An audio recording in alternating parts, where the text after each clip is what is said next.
Welcome to Understanding MOUs for Schools and School Districts.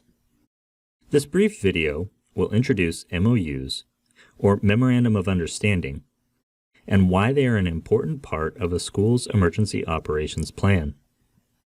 After this video, you should be able to explain what an MOU is and how they are used in disaster preparedness and response phases, identify with whom your school should have an MOU and when it could be used, identify resources to help create an MOU, and understand the importance of periodically reviewing your school's MOUs. Let's get started. So just what is an MOU? An MOU, or Memorandum of Understanding, is a written document agreed to by two or more parties that delineates the roles, responsibilities, and assets to be shared between the organizations. Ideally, MOUs are created well in advance of a disaster or emergency during the planning phase. You wouldn't want to find yourself in the middle of a disaster response not knowing who can help and what resources they can offer. Sitting down with potential partners and creating MOUs during the planning phase will alleviate a lot of headaches during the disaster response.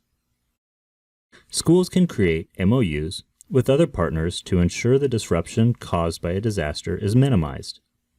For example, a school may create an MOU with the local public health department to provide behavioral health services to students impacted by a disaster. Or a school may create an MOU with neighboring schools to receive displaced students if a school building is damaged. MOUs can be helpful even if there isn't a major disaster. A school may work with a neighboring school to provide virtual classes when a teacher has a long-term absence and still wants to offer a specialized course. It's also important to note that external partners may come to you with an MOU. The American Red Cross is often in charge of sheltering following a disaster, and they may need a large, open space like a school gymnasium to set up a shelter. Or the local emergency manager may want to create an MOU with a school district to use their school buses for evacuations if needed. MOUs are an important part of the emergency planning process because they bring stakeholders together to discuss when and how they may be mutually beneficial to each other. Once you have created an MOU, you should keep it in your school's Emergency Operations Plan, or EOP.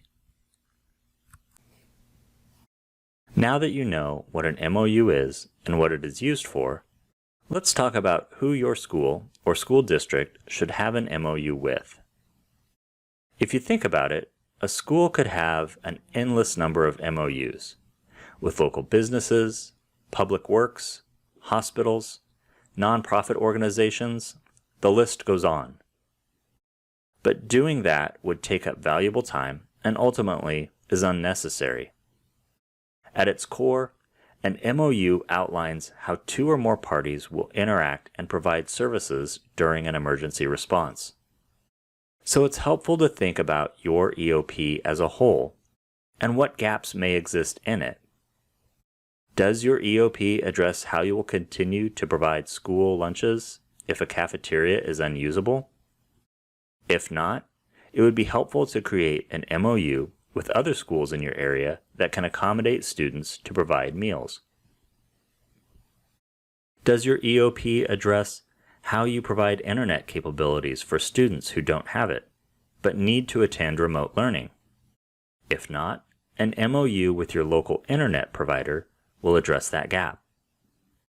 While there is no one list of recommended agencies or organizations to create MOUs with, it's helpful to think about the people, businesses, suppliers, and local agencies your school frequently works with. Could they help provide essential services during a disaster?